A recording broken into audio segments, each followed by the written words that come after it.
7 feet tall, over 500 pounds, bigger than any man, more man-like than any gorilla. Some believe that the legend is an elaborate hoax. But could it all be one of the biggest cover-ups in history? Thousands of people all over the globe have witnessed the Bigfoot phenomenon. My name is Todd Standing, and I'm a Bigfoot researcher. I've had multiple encounters with them. These relic hominoids exist. Obviously, they're very, very closely related to us. They stand upright, they walk upright, they have big flat foots, they use their hands. The U.S. government has quietly acknowledged the species exists. But why hasn't their declaration been more public? Tonight, the truth behind this inexplicable creature. Is he human, animal, or a brand new life form? Join us as we unseal the mystery behind Bigfoot. What if the history you were taught in school was all a lie? Is our government controlled by a secret society? Welcome to the world of conspiracy, where cover-ups, secrets, and hidden agendas all trace back to a single source. We're about to unseal the secret files the government doesn't want you to know about. This is Unsealed Conspiracy Files. November 1951. British explorer Eric Shipton is on his way to Mount Everest when he comes across a mile-long trail of unusual footprints. Too human to be an animal's, too big to be a man's. It turns out the locals have a name for the source of these tracks: Yeti.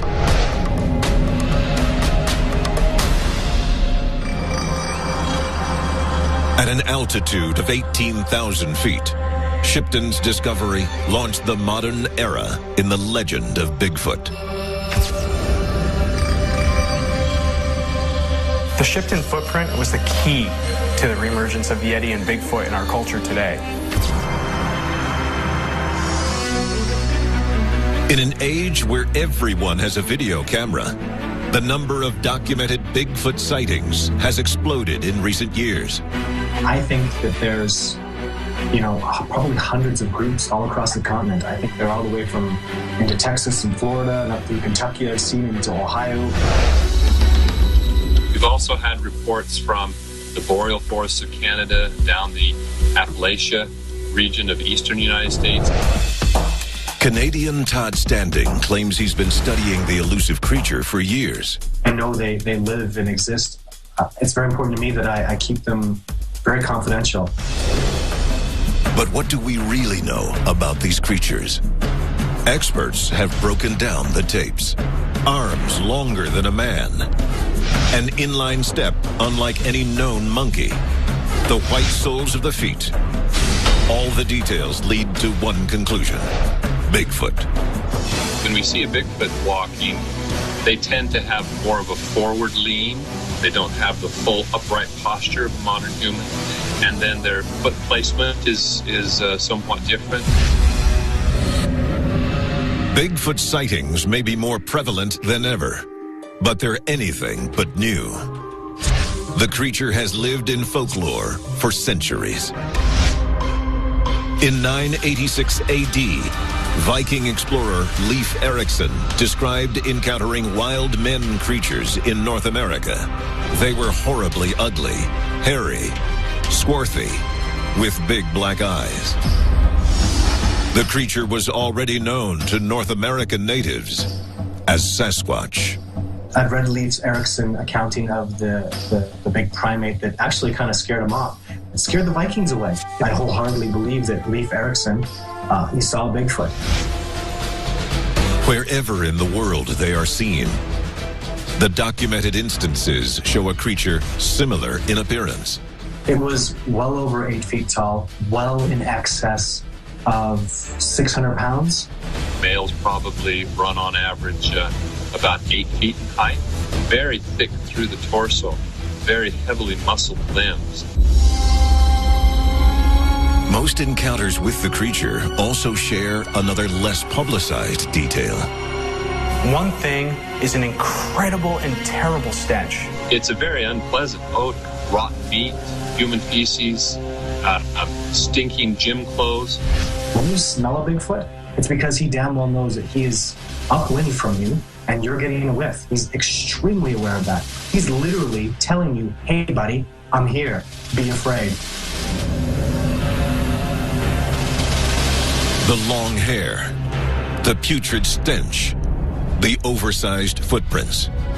The amazing consistency in the descriptions of this beast point to more than just coincidence. Thousands of people all over the globe have witnessed the Bigfoot phenomenon. If you had thousands of people testifying in a court of law, the judge would always rule in their favor.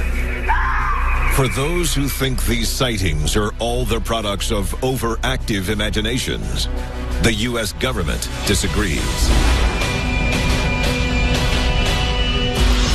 When we return, the startling evidence the authorities don't want you to see. You can't hoax DNA, and they have multiple samples of DNA at different levels. Unsealed Conspiracy Files. Welcome back to the world of conspiracy. This is Unsealed Conspiracy Files. For 1,200 years, humans have been searching for Bigfoot. Skeptics say the grainy photos and blurry videos prove nothing, but the physical evidence is harder to explain away. Unsealed case file, the Pongbosh relics. Artifacts in Nepal, uncovered by an English newspaper in the 1950s, provide more evidence for the mystery. For 6 decades, the ridged scalp of an alleged Yeti has been displayed at the Pongbosh Monastery, alongside a supposed hand of the beast. The Pangbosh scalp has a ridge of hair that extends all the way to the forehead. No other animal on Earth has that. The Pangbosh skull, cap, and hand seem to offer the most tangible evidence that there was some creature. Scientists and celebrities alike have been fascinated by this mythical beast ever since. Legend has it, film great Jimmy Stewart once smuggled a Yeti hand out of Tibet in a suitcase. I don't think it's legend. I'm pretty sure that Jimmy Stewart did smuggle an artifact that was allegedly from a Yeti out of China. Hair, teeth, bone, and feces of the giant primate have been found worldwide. Yet scientists are still slow to recognize the species. The most physical evidence that we have on the question of the existence of Bigfoot is probably the hair samples. I've got scat, I've got hair, I've got chunks of skin, DNA. Science won't even talk to me.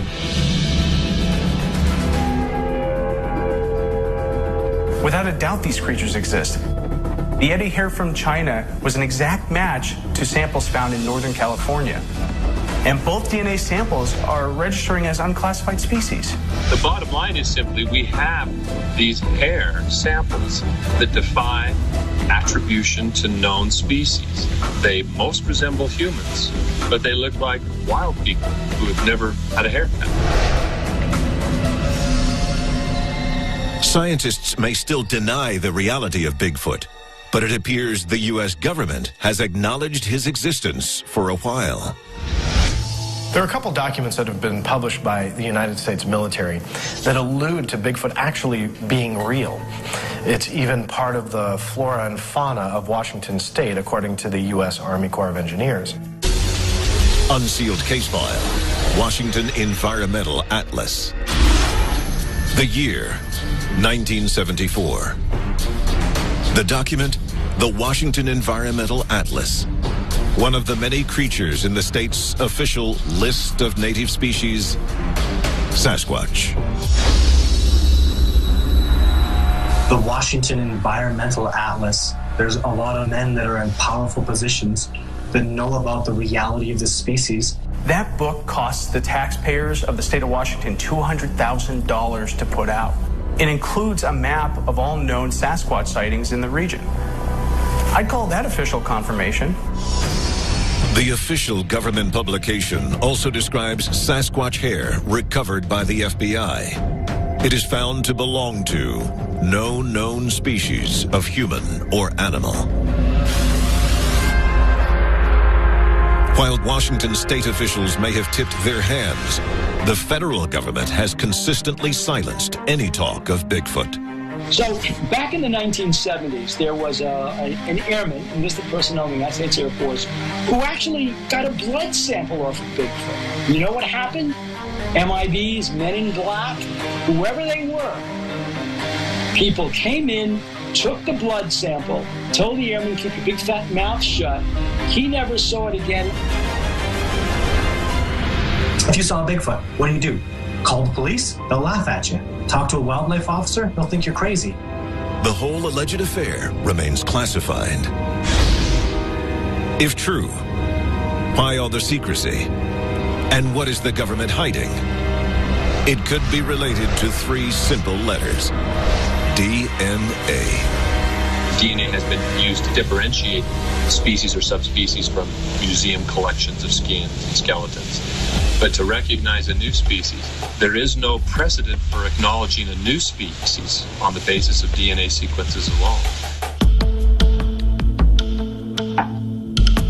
Oxford University, in conjunction with the Museum of Zoology, is in the midst of doing the largest DNA test in history. Oxford University recently said, look, we want to deal with the Bigfoot legend once and for all. So what they did was they got an open call for blood samples. Bigfoot would be, if it's found, one of the biggest scientific discoveries in the 21st century. Let's face it. Evidence supporting the existence of Bigfoot is both plentiful and breathtaking. But experts still disagree over the true nature of the beast. When we return, the mind-blowing theories on the truth about Bigfoot. Is Bigfoot an animal, or is Bigfoot a human being? Do we hunt it? Do we eat it? Does it eat us? Unsealed Conspiracy Files. Welcome back to the world of conspiracy. This is Unsealed Conspiracy Files.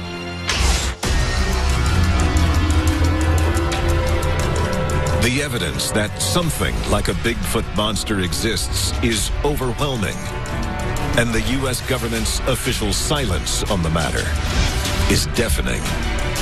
An eerie coincidence offers an incredible explanation. In just about every Sasquatch and Bigfoot sighting, it's followed by a slew of UFO sightings. It's not just a coincidence. The connection between Bigfoot appearances and UFO sightings is well documented.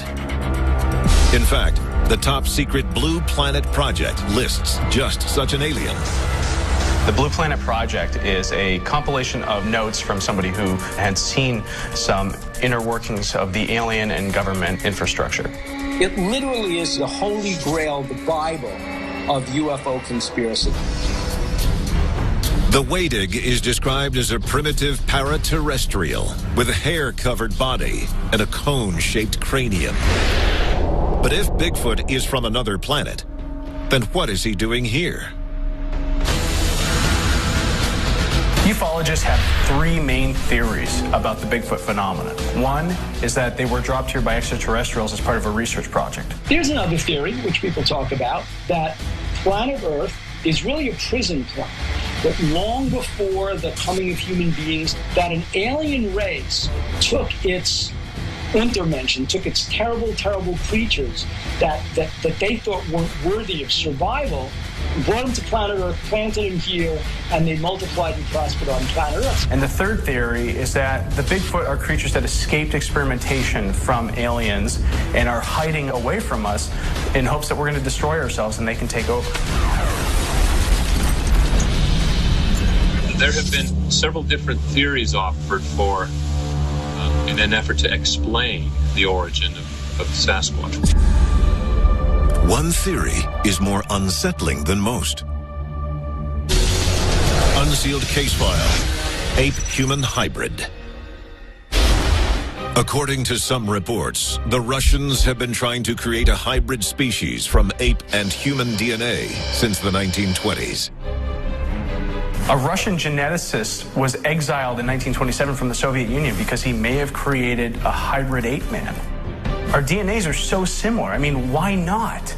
There are people out there walking around with baboon hearts. You look at how we have evolved as humans, and then you look at a picture of Bigfoot. Who's to say that that could just be an offshoot of where we came from? It's no longer a question of whether or not it exists. With all the genetic data we have, it's just about classifying whether Bigfoot is more human or animal. Human DNA is extremely similar to alleged samples of Bigfoot DNA. So what exactly does that mean? Two experts share a startling conclusion. My working hypothesis is based on the fact that we have a giant primate, a candidate anyway, that's the right size in the right place at the right time in the form of Gigantopithecus. And that reality of evolution is this species is called Gigantopithecus, thought to have become extinct approximately 100,000 years ago, and they're not. They're alive and well, living in North America and in China and probably all through Asia and into Australia, and they've simply evolved. For every Bigfoot believer, there's a Bigfoot debunker. One of the major problems we run into in this field is the hoaxing. It goes on continuously year after year. People send us things that they're just crazy, and we have to waste our time on them because we have to make sure they're not real. I think those that aim to try and hoax a sighting or a piece of evidence is a huge detriment to the research to try and find this scientific discovery. As recently as August 2012, a man in a ghillie suit was struck and killed on a Montana highway while trying to convince passing motorists they'd seen a Bigfoot. I prefer people not hoax, but I mean, when I come back with a body, all these arguments about hoaxing, not hoaxing, the reality, not reality, will be done. Everything else is academic. Is Bigfoot a real-life monster, watching us from the bushes and ready to kill to protect his habitat? Or are the thousands who reported seeing the creature merely confused cranks and attention seekers? The shocking answer when we return. The first words a scientist learns is, I don't know, yet. Unsealed Conspiracy Files. Welcome back to the world of conspiracy. This is Unsealed Conspiracy Files. The time to act is now. There are 3 simple steps you can take to unseal the truth. Follow on Twitter. Follow the Unsealed Twitter feed to receive breaking news of the latest conspiracies as they develop. Tell your story. What did you see that you shouldn't have? The government's known about it all along. Why has nobody told us? Upload stories and pictures to our interactive map. Join the movement. Get the Unsealed bracelet and the unique code hidden underneath to access exclusive content. Stop living in the dark. It is definitely coming this way. Get involved in the fight to unseal the truth. Now. Hair samples are inconclusive. Photo and video evidence is often disputed. If the existence of this creature is to be proven, it's going to take researchers like Todd Standing and Jeff Meldrum to do it. A body has to be found. That's my responsibility as a scientist and other scientists to explore and to determine whether new species exist. I will come back, not with a little knock on the door with a hair sample. I will come back and I will kick down your freaking door and I will shove a body in your face. They'll start recognizing this, teaching it in textbooks, but not until that moment. Everything else, it doesn't matter. Until that time, it's up to each of us to decide for ourselves. Bigfoot, myth, or real-life monster. Unsealed Conspiracy Files.